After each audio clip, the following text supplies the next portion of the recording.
فطبعا جيت لقيت المفاجاه دي، فلازم برضه نوقف مع ايه المفاجاه دي؟ اشرح لي حضرتك. للاسف بس انا ما اعرفش اقرا.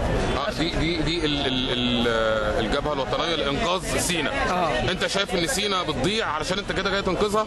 نعم نعم، واحنا ما عاوزينش اي دوله تمشي معانا. وفلسطين دي ما جبانه خالص، ما تسمحش معانا، خلينا مع نفسنا احنا. ايه دخلنا مع فلسطين؟ انت ليه حاسس ان سيناء بتضيع؟ اما تضيع انها فيها خيانه. خيانه من مين بالظبط؟ خيانه من ايه؟ من الشعب، من جميع الشعب العربي والمصري كله.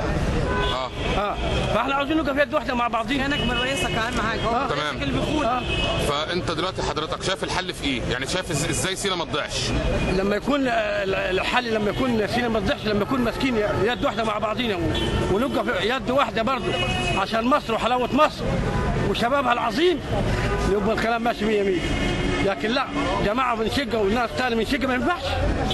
غلط، غلط كبير. ده مصر ام الدنيا، مذكوره في جميع البلاد، مصر ام الدنيا، فاحنا روحنا ودمنا في مصر.